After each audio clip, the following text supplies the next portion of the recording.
I always got to make sure I'm recording because no matter how many times I hit this button, I still think I'm doing the wrong thing. Could you imagine having an entire interview and then you realize I didn't fucking record this It shit? happened to me on my podcast. Really? I swear to God. Yeah. Well, let's talk about that. So right now, I'm going to introduce the podcast and, of course, who finally came over to my house because we've been talking about this for a long time. Yeah, we have. Good evening, ladies and gentlemen, and welcome to another edition of Live from My Mother's Basement. Obviously, we're not in the basement right now. I wish I was. Don't tell him that. I was going to make jokes about it. All right, well, then you can. Okay. Next thing I want to hear is like your mother screaming down the stairs. Dude. Shut up down there! Right? That's what I'm expecting. I'd give anything to hear that because that's actually the way it was back in the day. I know. Right? My mother was like, what the fuck are you doing? My mother's favorite was when it would come in with French back. Don't be feeding the whole damn neighborhood. Yeah. That's what she. Don't be feeding the whole damn neighborhood. That's how I came up with the whole thing, Live from My Mother's Basement, because the basement exists. And the reality of it is it was so much fun. I would never change the way that I grew up. Right. There was no such thing as Instagram, TikTok, go screw yourself. No. You were playing with a stick and it became a shotgun. That's right. And you played Army. You played hide and seek. You played Cowboys and Indians. Cowboys and Indians. Oh, one Remember of the that? greatest games in the world. And back in the day, I guess it was okay back in the day to go woo, woo, woo, woo, woo, woo. Now you probably get scared. You know what? It still is if it's funny. Yeah, okay. That's how I feel about it. Richard Pryor said you could say anything you want on stage as long as it's funny. I like that. I like that. We're sitting here in the basement. That's right. You finished basement. We're finished. It's all redone. Finished basement. Yeah, we're putting in the tiles. This is Rich Chassler, stand-up comedian, but as I've said on many shows, entertainer because he does stand-up comedy, but he's an actor, he's a host, writer, producer, director. All of it. He do it all. Yeah. And I found out something when he came over today, and we're going to talk about a fellow comedian that he's actually involved with. We could say that? Sure. We could say that. We're going to blast that all Absolutely. out. So let's start off with, where actually are you born and raised? Jericho, Where's that? New York, Long Island. Oh, Long Island. I was born in the city, and my family lived on Long Island. You know what's wild? We got to say this too, because I'm lucky enough to have fans that are in different parts of the world. They don't know what we mean when we say the city. Oh, Isn't that amazing? Yeah, they don't know. That means Manhattan, New York City. That's what it means. Manhattan. Right, not any city. And it doesn't mean Brooklyn, because Brooklyn's on Long Island. It doesn't mean Queens, because Queens is also on Long Island. And it doesn't mean Staten Island, because that's another island.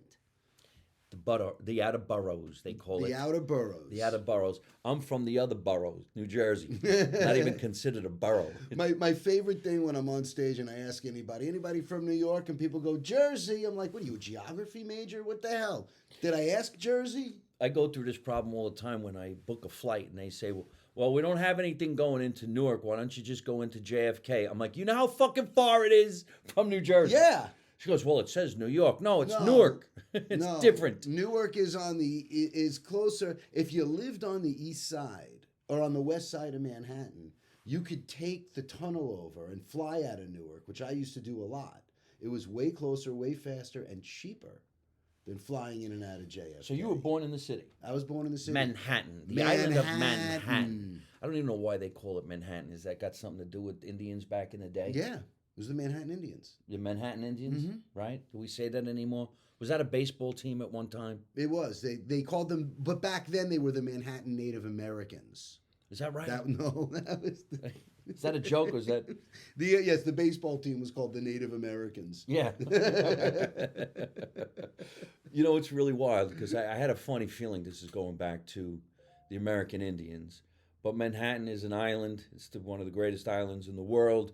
You would never know that it's an island because it looks like a city. Right. But even in New Jersey, we would always say, so what are you doing this weekend? Well, I'm going to go into the city. Right. Nobody ever said Manhattan. No. But people in different parts of the world don't get that. No, it's the lingo is very They're specific. never even going to understand when we say bridge and tunnel. Bridge and tunnel. I mean, we were going in and out of the city to New York, New Jersey, Right. Connecticut, Brooklyn, whatever, by a bridge. Right. Or a tunnel.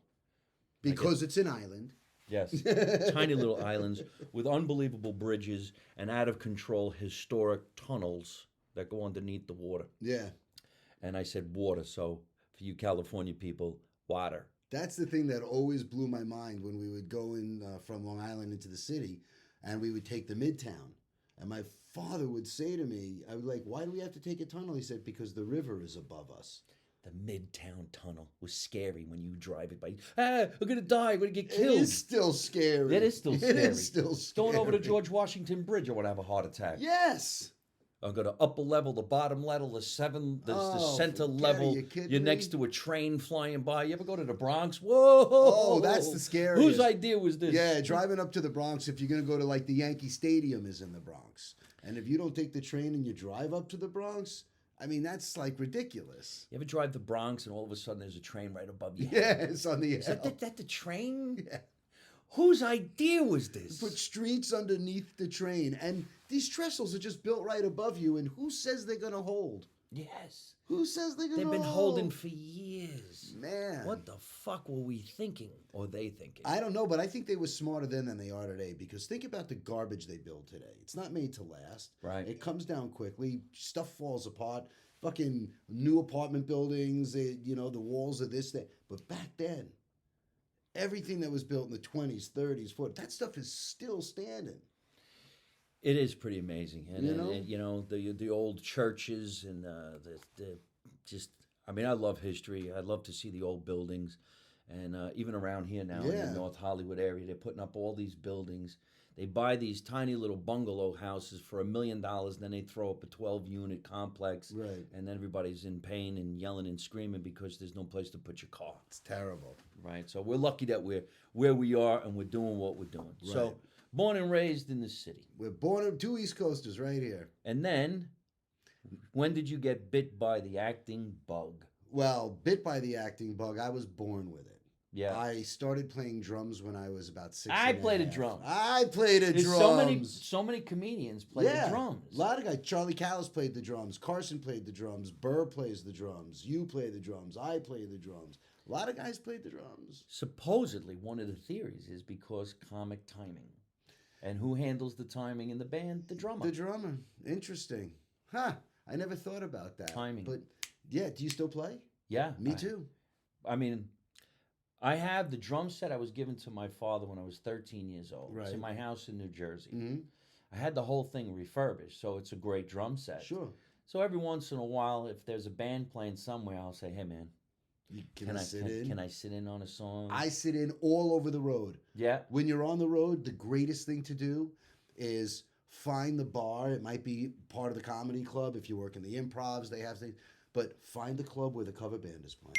Yeah. And then you tell them, "Hey, I'm the comic at Uncle Chuckles this weekend.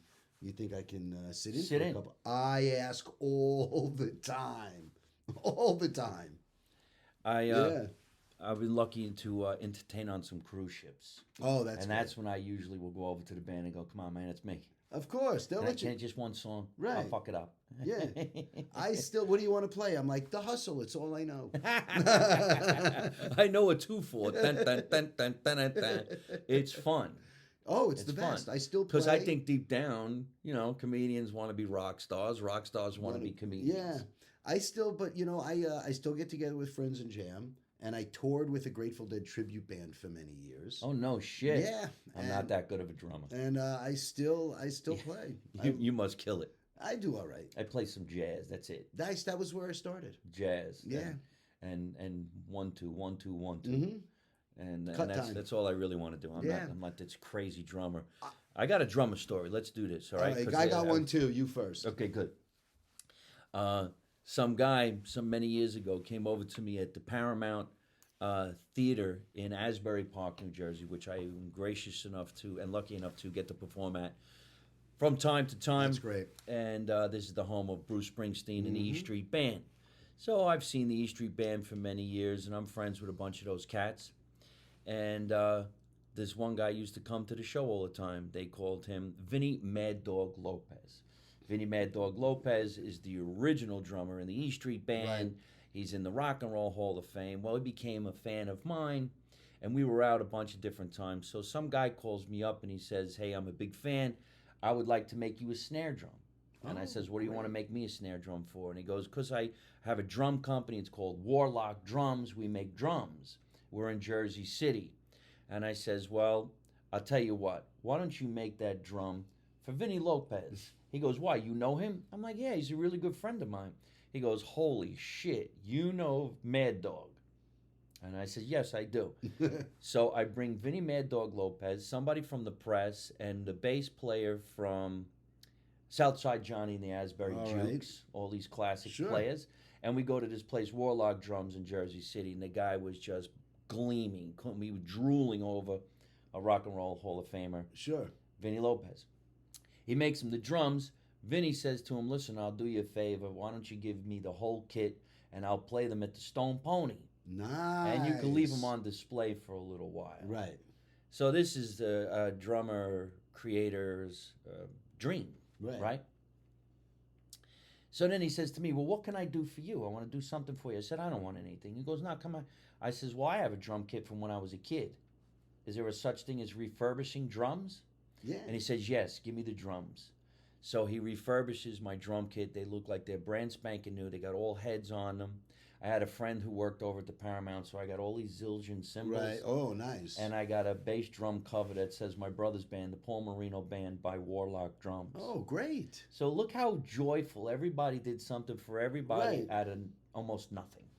Isn't that great? That's fantastic. I mean, That's my drum story. And you got your drums refurbished, so now Yes. they sound great and they look great, and you can play them, and that's the best. I look better than I play. That's So what's your drum well, story? I got a lot of drum stories. I'm sure you got a I mean, lot. I've sat in with some pretty incredible people, but the one that came to mind when you said you had a drum story was the time that my drum teacher took me to go meet his friend Buddy Rich. See now, you're gonna trump my story. No, I'm not. Believe you me. met Buddy Rich? Oh, let me tell you the story. What the fuck? So I had a drum teacher when I was growing You might up. have to set this up for the people who don't know Buddy Rich. Like How do you not? Manhattan. All right. So if you don't know Buddy Rich, he's from Manhattan. No, I'm just kidding. I was like, wow, is he? Is he? Where is Buddy he Rich, from? Buddy Rich was like the world's greatest drummer. Yeah. You know what I mean? He was the most World famous, most famous drummer, Yeah. Buddy Rich. Yeah. I would say the original kick-ass drummer. Yeah, the Buddy Rich Big Band was a massive entertainment attraction. Buddy played on all the TV shows as a guest, and he was like this incredibly great drummer. There were drummers equally as good, but he broke out as the famous guy. You know what I mean? So Buddy's huge. Vegas, everywhere. Buddy plays everywhere. And this is before I learned about his reputation. I was about maybe 9 or 10 years old. I don't know about his reputation. And I'm gonna figure it out now. The famous Buddy Rich tapes on the bus where he's laying the band out. Oh, he had a reputation of not being a nice guy. Not a nice See, that's guy. one of the reasons why Mad Dog got kicked out of the E Street Band. He was knocking people out. Right. That's what I, Beating the shit out of people. Yeah. I read that. So Buddy Rich was this type? So Buddy Rich was a real prick. And there's actually tapes online. You can Google them and find them. They're probably on YouTube. The Buddy Rich bus tapes, where he gets on the bus after the show and he just lays the whole fucking band out. You fucking pieces of shit. Nobody can fucking play. You can't keep time. What the fuck is wrong with you? Like, yeah, really abusive shit. Really? Yeah. So I had a drum teacher when I was growing up on Long Island. His name was Lou Gardino. And Lou knew everybody because he was the house drummer at a jazz club, the jazz club in New York called the Sans Souci. So I got really good really fast. And Lou would take me into the cities on Friday nights and Saturday nights, and I would sit in and play half-hour jazz sets with the band at the Sans Souci. So Lou says to me and my parents, I want to take Rich to meet my friend Buddy Rich. So he picks me up one afternoon. We drive out someplace on Long Island where Buddy was staying, and we go to the hotel where Buddy's staying. We wait in the lobby, and Buddy comes down. And there's Buddy Rich. And I have a Buddy Rich album with me. I'm like, I'm going to get him to sign the album, you know? So we show up. I'm not kidding. Buddy makes us wait about 20 minutes. He finally comes down. And he introduces us. And the whole encounter, I give him the album to sign. And he looks at me and goes, and he signs the album. And he gives it back to me. And I said, gee, Mr. Rich, you're the greatest drummer in the world. You're the best drummer I ever heard. I listened to everybody from Cubby O'Brien to Billy Cobham, everybody, but you're the greatest drummer I've ever heard. I can't believe it. I'm standing here with Buddy Rich. You're the greatest. And he looks at me and he goes, yeah, kid, tell me something I don't know. Well, I guess there's some people who live in graciousness and some people are just cocky as fuck. What are you going to do? Can you imagine saying that to a 9-year-old who says, gee, Mr. Marino, I love stand-up comedy. I think David Brenner's hilarious and I like Bill Burr, but you're the funniest guy ever. And you look at the kid and go, yeah, I know that. What the fuck, kid? Could you imagine? I'm not that type of person. I would never. I'd be the type of thank you. I really appreciate that. But those guys are actually fantastic. Right. That's me. Yeah. You know, I'm humble. I try to be gracious. You know, people are so nice to take their time to come see. I can't believe when I'm on the road, people actually get up, leave their house, and come out to see me. Yeah. I can't. To this day, after 38 years, I cannot believe it. I've been saying to a lot of my fellow entertainers as well, we are really lucky that we do what we do because I can't wait to go to work. Right. When I know I have a show and I'm sitting in the room, I'm like, good. Okay, I can't wait to get up there. Right. I never say, I can't believe I got to go to work. Me neither. Which is what a lot of people do. Yeah. Imagine being an accountant and hating it, or being a lawyer and hating it, or What's the toughest thing about our industry is it's an overcrowded field. And there's so many things in the works that we think is shit. And for the most part, it probably is shit. And then we see some great entertainers and we're like, well, how come that person's not like a superstar? Right. That's the funniest thing I've ever seen. Correct. And then sometimes we perform with people that we think are phenomenal. And then sometimes, maybe the most of the time, we perform with people who are like, who put that person on this show with me? Oh, my God. How did that happen? Who is that? Did you hear what came out of that person's mouth? Right. How am I going to follow that? The club owner's ready to kill me. I don't...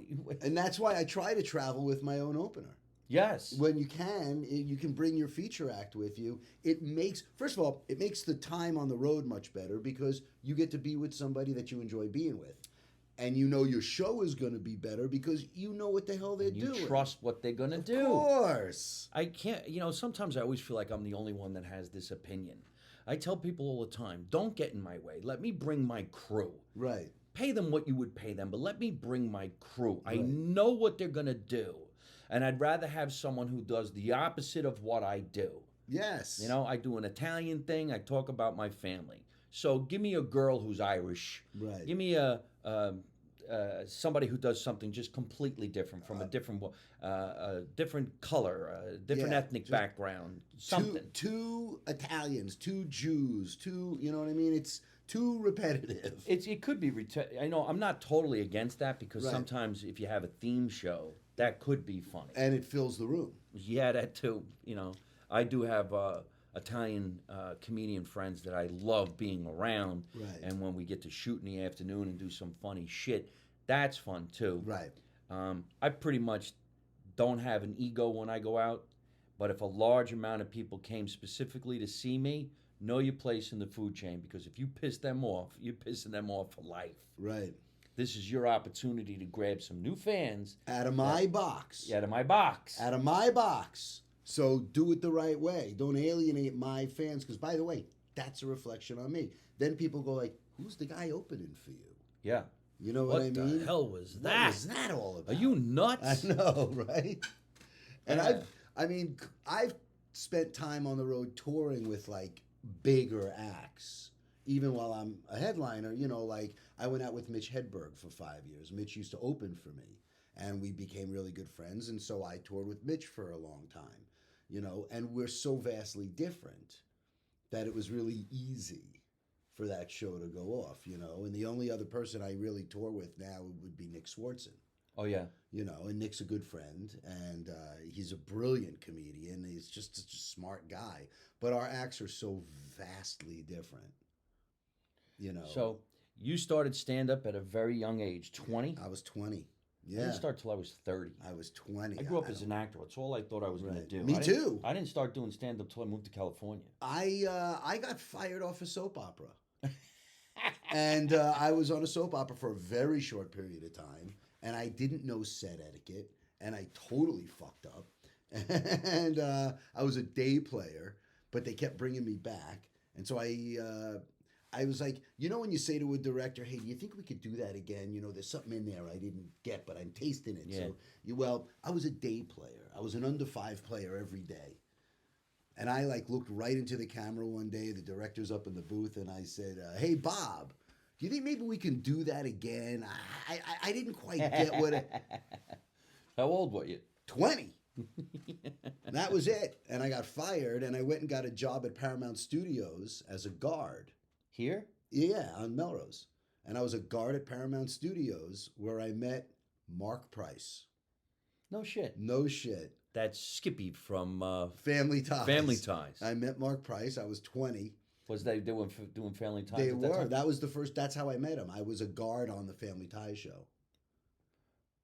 Oh, so you were a guard, but you actually got the role of a guard. No, I was a guard on the sound stage. Right. And that's how I met Mark Price. Oh, okay. My first job at Paramount was to watch the dressing rooms during a shoot night. Right. And Mark and I met, and we just kind of started seeing each other on the lot, and we became friends. And one night we were hanging out at his apartment. And this was back in the day where this is 1986. You could order a pizza and have them put a bottle of wine in the order. Also, they'll deliver it. Oh, no kidding. But neither of us were 21. And so we ordered a couple bottles of wine and a pizza, and we're just hanging out in his apartment. And he was like, "Oh my God, Richie, you're so funny. You should be doing stand-up comedy." And I'm like, "I'm not a court jester, sir. I study acting with Stella Adler. I do Shakespeare in the park. I am not here for your amusement." You sound like young Mike Marino. Excuse me, I'm an actor. Excuse me. I'm an actor. Excuse me. And 2 weeks later, I was on stage at the old Laugh Factory. Before Jamie built it out, it was that tiny little room that held 80 people. And I went up, and like everybody who does stand-up for the first time, I killed. Then I ate shit for 2 years. Yes. But the first time on stage, you always do well. I don't know that? what that's about. Yeah. I don't know. And I didn't have anyone in the room to see me. So it wasn't like it was stacked. It was just my first time on stage. I did well. They laughed. I got that immediate sense of gratification. Yes. Like someone shot me up with some kind of speed. Yep. And I just became addicted. Addicted. And we are still addicted. Yes. Addicted. Yeah. Let's do this real quick before we continue, because this is going to get fun and more fun and more fun. It's funny how our lives are parallel. And I like to think all the time that I'm the only one that goes through the shit that we go through, and then I get to have a nice conversation and go, "Oh, thank God. I'm not alone, man." Oh, it's like an AA meeting. That's right. Here in Los Angeles, California, I'm very blessed that an Italian deli down in Lakewood, California is called Foggia Italian Market and Deli. And Bob and his wife, Linda, always give me great catering for the show. And this is from their place, and this is what in Italians would call antipast. Maybe American people would call it antipuesto. A lot of people these days are calling it charcuterie. I don't know where that fucking word came from. But it's French. But we have some here, and it's in the afternoon, so I'm just going to show it to you, Yes. and we're going to pick. So this is what's on the plate right now. 4 different colors of olives. They all taste the same. Yeah, they do. There's some mozzarella over there. Yeah. Garlic, mushrooms, sautéed, love some that. crackers, and the best thing on the board, in my opinion, is the cherry. They look like roasted cherry peppers. Cherry peppers. I don't know why I can't think of what it is off the top of my head, but they're cherry peppers, and inside is cream cheese. And I'm going to let my guest have those. By the way, did you just get a message from Christy McHugh? Yes. I know Christy very well. Christy McHugh was just on the show a little while ago. We did a pre-record. She was here. You just missed her. Oh, I'm so bummed. I'll text her when I leave. And I can't really read that text right now because we're recording. But Right. what did it say? It just said, "Thanks a lot for today, you bum ya." No. Well, let's do this. I would really love for you to taste one of these cherry peppers. Oh, It does have cream cheese on it. That's and all right. we want to see your reaction, because I want to tell my friends down in Foggia, this is a New Yorker. Never mind. I mean, If you eat something Italian and it makes you go like this, And you're Jewish. and you're Jewish, you know that food is really good. Isn't it the most amazing thing that he didn't have to say anything? It was the facial reaction. Yeah, God. The flavors in that Isn't are it great? so monumental. And I'm just telling you, for you watching the show, you're pissed that you're not having one of those right now. I'm just letting you know that you're pissed. Let's go around the board if you wouldn't mind. No, you not can at have all. another one of those cherry. Those are amazing. Knock yourself out. I'm saving the garlic for last because that's the heaviest flavor. So let's have one of these olives here. It's a red olive. Mm-hmm. You very seldom see red olives, but they're very Italian. Mm-hmm. That's fantastic, man.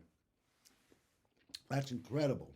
I wish it didn't have the pit so you can actually just eat it, That's all right. but you got to go around it. That's all right. There's some, I'll give you some Crackers. which is sesame seed, and they're delicious. Right. Now, the next thing I'm going to try is the mozzarella. Now, what people, these are small mozzarella balls. They actually called, again, I'm a Jew, but I always thought I was Italian, bocconcini. Yes. And it's like a very small ball of mozzarella. Oh, you see, you know what that is not? That is not tough. And there's nothing worse Right? than tough mozzarella. Nothing in the world. You know your food, bro. Oh, you kidding know me? you know your food. Yeah, Because tough mozzarella, sometimes like the edges, you feel like going, has it been sitting here a long time? What is wrong Did you with put you? it in the refrigerator? What the fuck is wrong with this shit? It's bad milk. Mushy. It's got to be mushy inside. Like, you know, like if you've ever had good, I could say buffalo mozzarella, but bufalo, you know, it almost melts in your mouth. That is very, very good. And then These people know what they're doing. I'm And then telling the you. garlic mushrooms.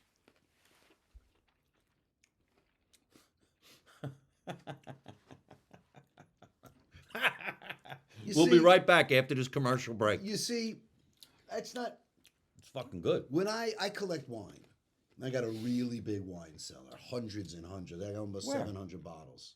I have some at home and some I keep at a wine storage place in Culver City. No shit. And when I drink a great wine, I'll taste it, you know, and my reaction is always the same when something is really incredible. And I go, oh, it's not fair. Right? And what I mean by that, when I say it's not fair, is that it's not fair that everybody else doesn't get to drink wine this good. You know, everyone should be able to drink great wine. And when I taste food like that, it's not fair. It's just not fair. It's absolutely delicious. Yeah. It's real Italian. This is the real deal. Old school Italian. If Old you go to this school. deli, there's sawdust on the floor. Oh!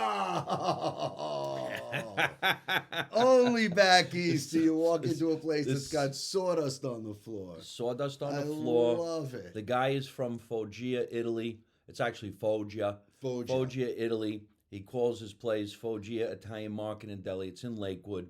It's off the beaten path. Right next to his place is like a dark, dingy, shoot 'em up Harry bar. Really? Yeah, you probably go in there, you get a beer for $1, and if you come out alive, it's like one of the coolest places. I met this guy because I was performing at the Laugh Factory in Long Beach, Right. and he brought me a sandwich A good one. from his deli. A good sandwich. A good one, thank right? you. Yes. And I made the faces you make. So I was sitting at the table with a bunch of the comedians getting ready to go on stage, and he brought me a chicken cutlet sandwich with a vinaigrette on it, which was You don't even know what chicken cutlet chicken is. cutlet sandwich with what's the balsamic With vinaigrette, balsamic vinaigrette. and the lettuce, not lettuce, but what's the most healthiest lettuce you can think of? Well, there's romaine, there's red leaf, there's Keep going. cabbage, but not No. iceberg. No, not iceberg. What the fuck is it? It's the most healthiest one. Butter lettuce, No, not even escarole, but spinach. it was kind of like a spinach, but it was on the sandwich. Right. And I bit into the sandwich, and I made the face you just made with the. There's no words to describe can't. the joy. Right. So what did I do? I went on stage with the sandwich. Of course. And at the Laugh Factory in Long Beach, it was packed, and I went just like this. Listen to me. Listen, you're listening? See the sandwich? See the sandwich? And I went like this. Get the fuck out of Subway. You understand me? You see what I'm saying? You hear what I'm saying?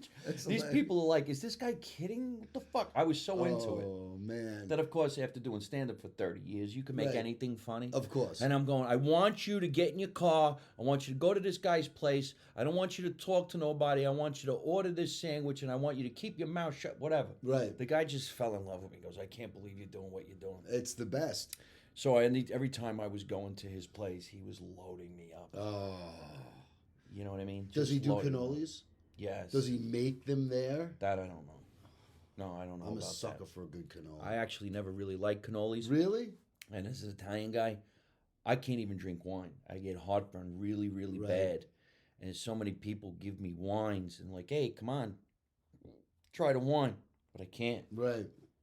Just tell me you're sober. It's, Just say I don't drink anymore. I had a problem. And if you don't want me to punch you, don't give me I the never wine. even had that problem. Me neither. I'm a pot smoker. I'd Right. rather get high than drink Right. to the point where I don't know what the hell I'm doing and get in a fight. That shit doesn't exist anymore. I like to drop a gummy and just be mellow. Sure. But if I had some marijuana right now, I would clear this plate in seconds. Right. That's my. I like both. That's a bad thing because I'm It's a little not. The food's overweight, delicious. and I like to eat after a show, which you know. But It's really good Italian stuff. I mean, it's great antipasta. please have another one of these little cherry things. I Gladly. want to see that face that you make. This I'm going is to do just- it too. It's ridiculous how good this is. Look at that. Oh. Oh.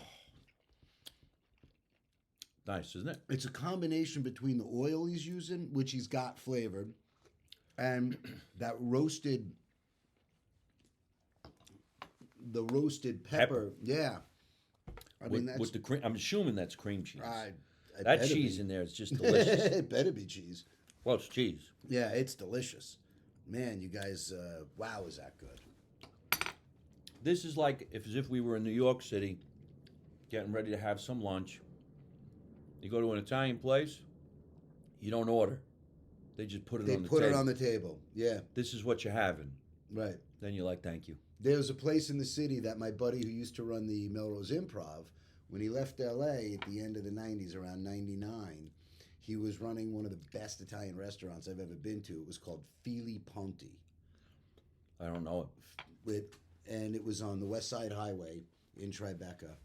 And Joe Torre was best friends with the Ponti family. And the Yankees would have their World Series parties there. And you would sit down at the table. And they would put like carbonara on the table and peppers and cheese and stuff before you ever even ordered. Oh, yeah? And a huge plate of like pecorino. I love it. You would just start eating before you ever got the order in. Talk to me about your stand-up career in the city.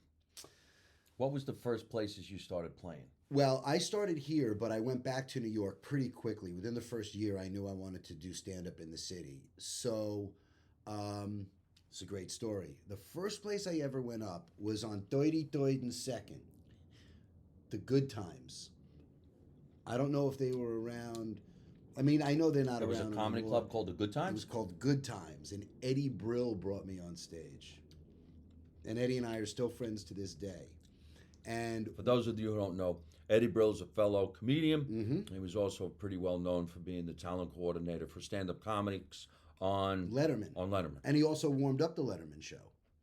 And he's one of the nicest, sweetest human beings that I've ever known in my life. Like, very few people I know are that amazing. And Eddie's just one of these salt-of-the-earth guys. Really fantastic cat. And when I was going to New York, I was already friends with Wayne Fetterman. So I told Wayne I was going to New York, and he's like, let me call my friend Lucian Hold at the comic strip for you. And so I walked into the comic strip one night. Lucian had given me a spot. I did my spot. I remember I'm only about a year and a half in, and I had a really good set. And Lucian was like, would you like to do more spots while you're here in town? And I said, sure. So he gave me spots, and he was like, anytime you want to come in, give me a call.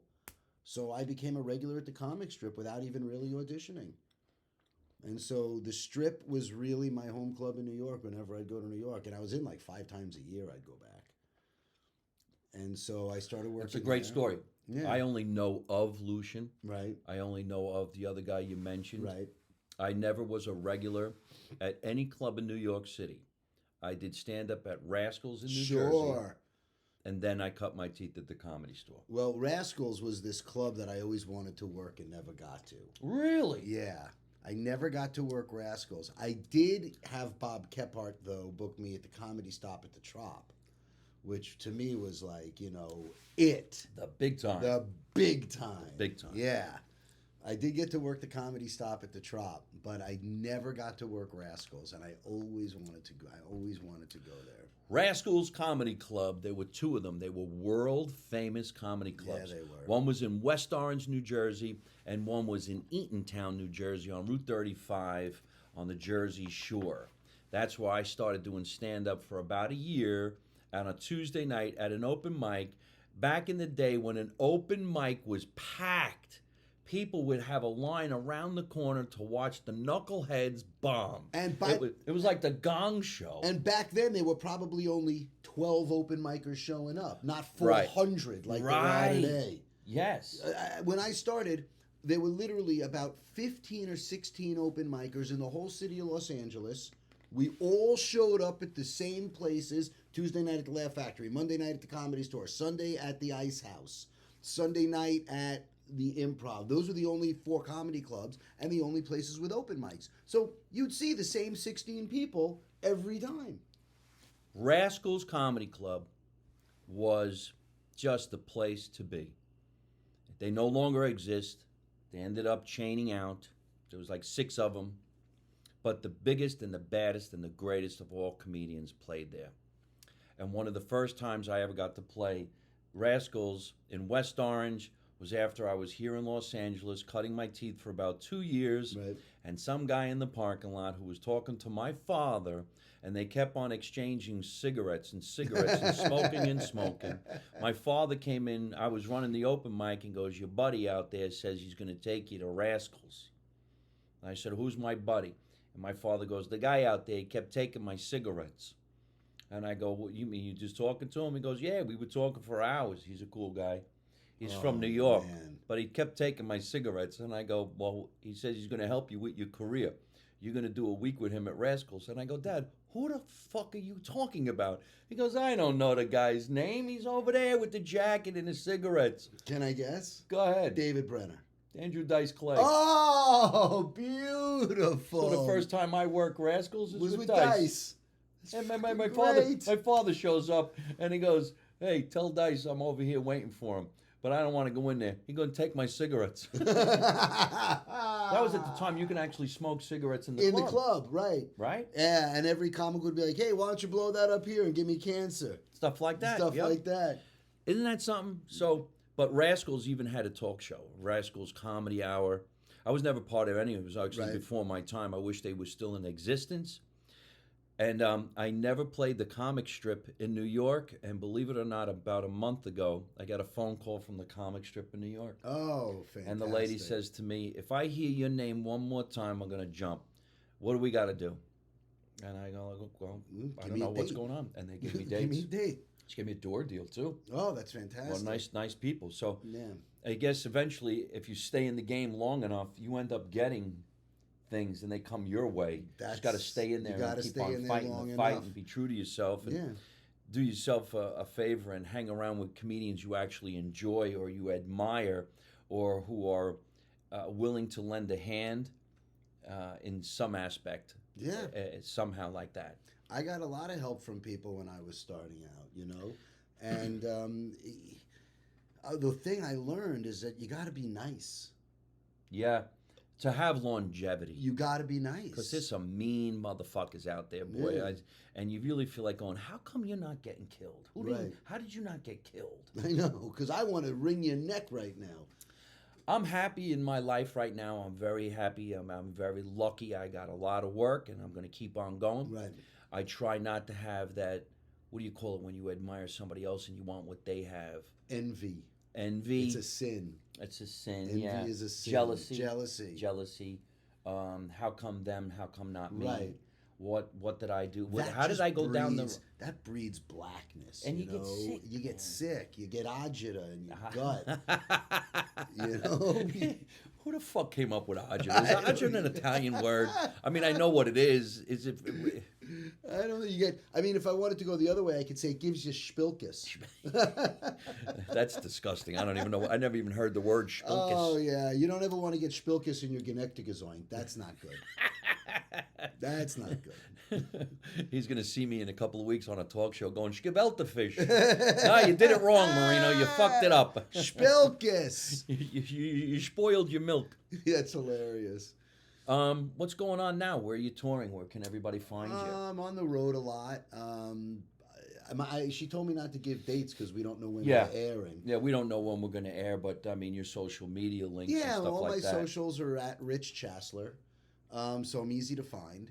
And I got stuff coming up. I'll be in Oregon coming up. I got Northern California coming up. I was just in Michigan. I've got Chicago coming up. You know, so Wonderful. yeah. I'm glad that you got all these projects going on. How about films and television? You working in that area? I am. I do also do voiceover work, I which could is see that. always good.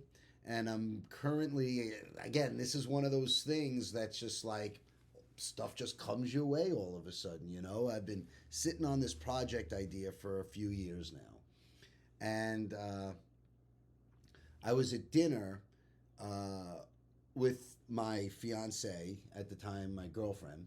And we were with another comedian and her boyfriend. And her boyfriend is a director producer. We're just having dinner and we're cutting it up and we're drinking wine and whatever. But he and I were just really grooving well. And I said at the end of the night, I go, we need to do something together, you and I. Yeah. You know, and he just made an amazing documentary about a guy named Charles Fox, who was a composer. He wrote Killing Me Softly and 8 million television theme songs, from Happy Days to Laverne and Shirley to Wonder Woman wow. to Love Boat. List goes on and on and on. So we had lunch, and he said, what do you got? And I told him about a documentary idea I had that he really liked. But then I told him about this scripted thing that I had, and his brains blew out the back of his head. He was like, I want to do this.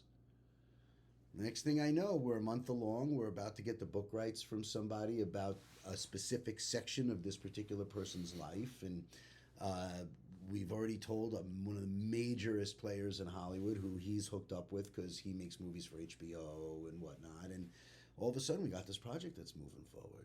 Hot damn. Yeah, it's going to be a 5-episode miniseries. We're looking at Netflix or Hulu or one of the streaming platforms. But you know, this is not one of those pipe dream things where, you know, people go like, and he's developing projects with the... It's not like that. I mean, this is really in the game. We live that, don't we? This is really in the game shit with some people who are really in the game. Let me ask you a question, because I get this every day. I want you to take a look at this. We're getting ready to make it happen. Right. 30 years. Right. Nobody ever made anything. No. Here, read the script I got. Yeah, you perfect for this. You'd be perfect for You this. were perfect for this. Great. Let me read the script. You read the script. You go, who's directing it? Well, we don't have a director yet. Well, We don't even have any money to make it. who's playing the lead? Do you have anybody attached? In fact, we thought you were going to do it. Right. Well, you're not getting money on me. Nobody knows me. I mean, I know me, and I think I'm worth putting money down for, but nobody's putting money up Saturday for me. night after the show, you know what the guy says to me? He goes, while I was watching you perform, I'm writing a movie. I'm like, this guy is perfect. And I go, no kidding, you wrote a movie about my act. Perhaps maybe you Maybe. didn't see my act. What the fuck? It's all about That's you hilarious. running for president. No, really? You kidding me? Where'd you get that idea? You know what's funny? I haven't thought about Me that. neither. No, I just got the tracksuits. People are so incredible.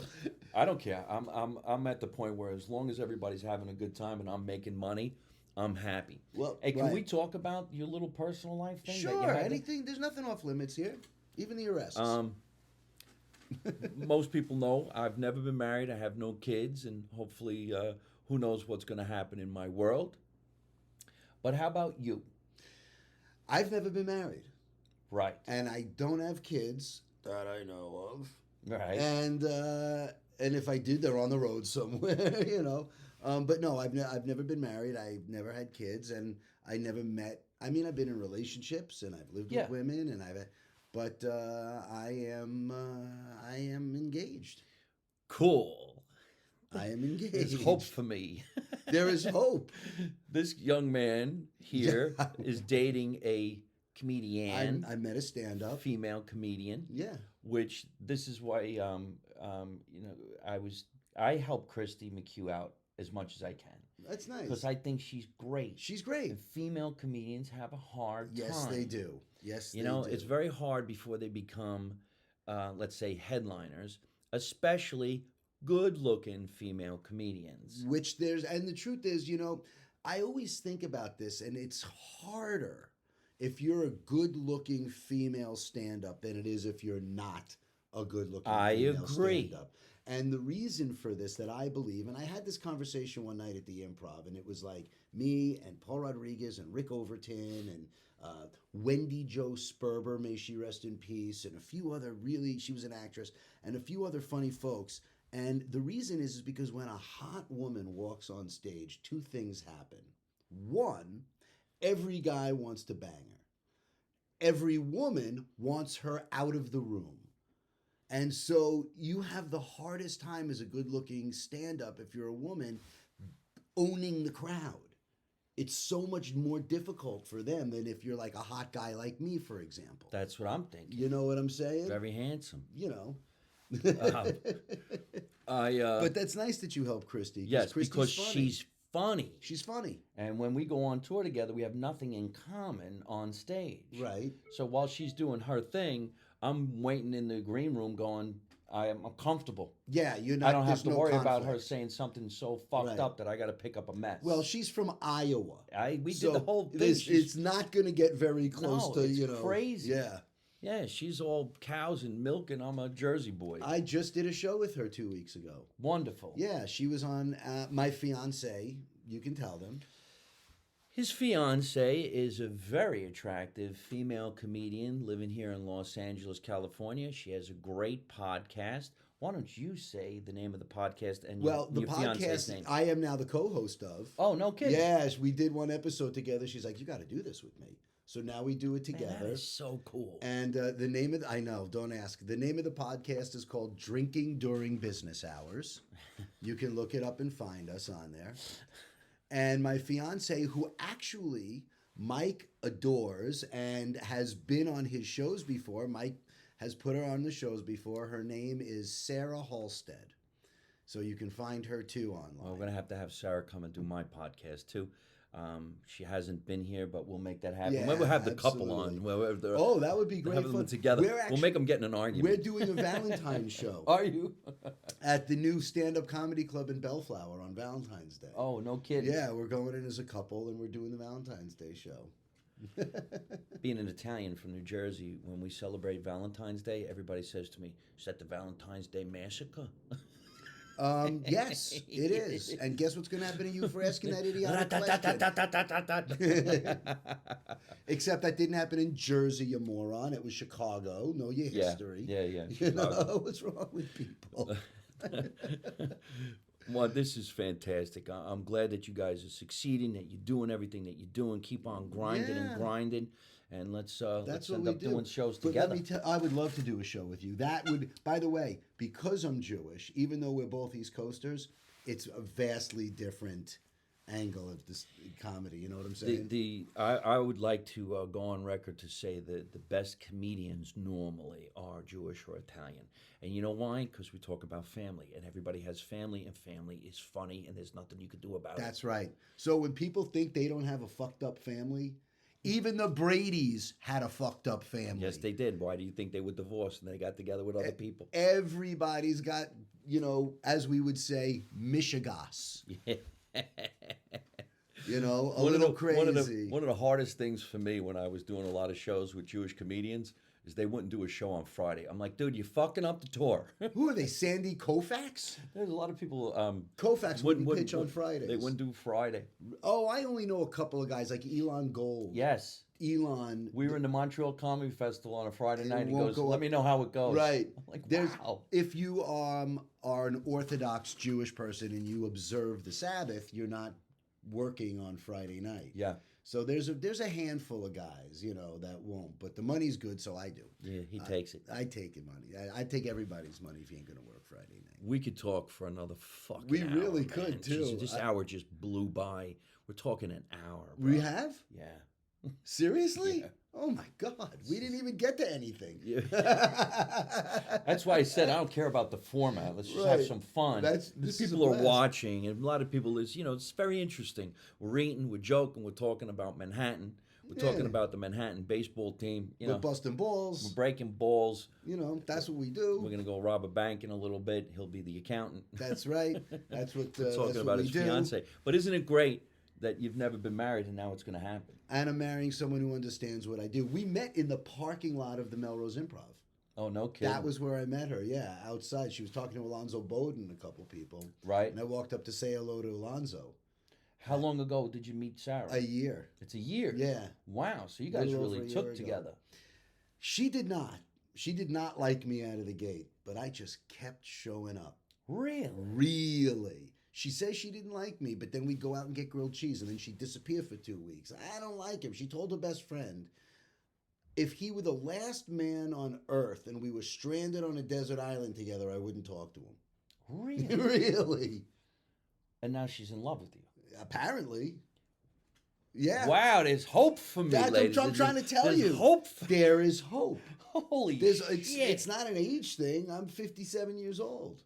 I'm not supposed to say that, but and it happened late in life for me, which I'm glad because I probably would have fucked it up if I. Yeah, well, that's true too. I mean, comedians when you go out on tour.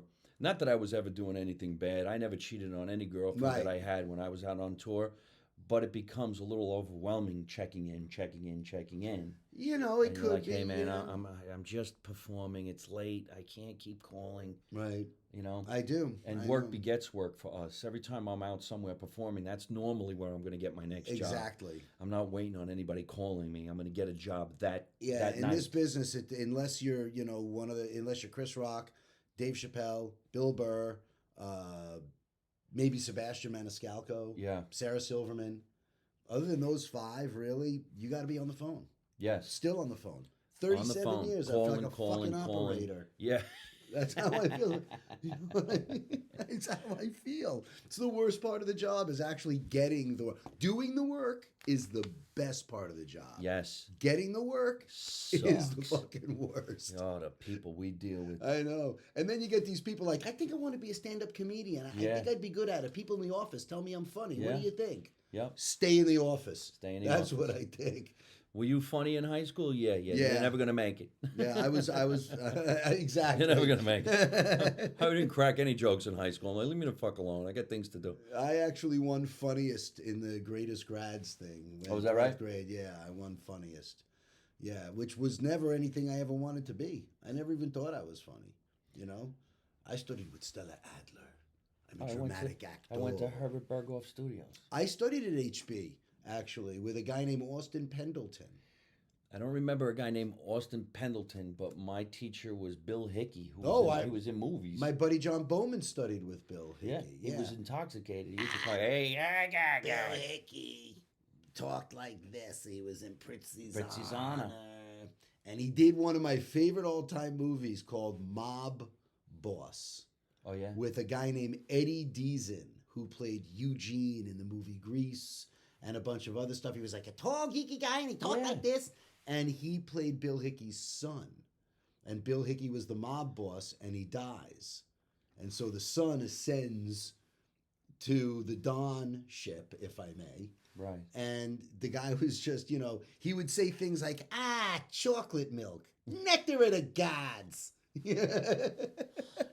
Eugene. Yes, that was what it was. Bill Hickey. Bill Watch Hickey. the movie Prizzi's Honor. Yes, Bill He's Hickey. the best. Charlie, my son, Yeah. stay with me for a while. Yeah, Bill Hickey was great. He used to scare the shit out of me. Austin Pendleton he played the stuttering lawyer in My Cousin Vinny. Oh, was that right? That's Austin Pendleton, yeah. He's done a lot of work. I went to the American Academy for a year, Right. and I went to Herbert Berghoff Studios for a year. I was 16 years old. When I went to the Academy, not only was Bill Hickey one of the teachers, but so was a very famous actor now from England. It's gonna, what the fuck was his name? Everybody wanted his class. I only went in for the one day. I guess he Right. did a seminar.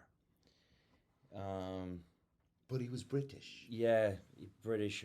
Wait a minute. I got to say this now because everybody's going to wonder who I'm talking about. I think he might even be an Oscar winner now. What was the movie when he said, I'll have a glass of wine with fava beans? Oh, you're talking about Anthony Hopkins. Anthony Hopkins. Yeah. Taught a class Really? at That's Herbert awesome. Berghoff Studios. You're talking about 70s. Well, that was before Anthony Hopkins even hit. You remember? Correct. He did a movie called Magic. Remember? No. Where yes, I'm pretty sure that's what it was called, and he played a ventriloquist. A ventriloquist. Right. Yes. And that was the movie that really launched him. And then I think it was The Elephant Man.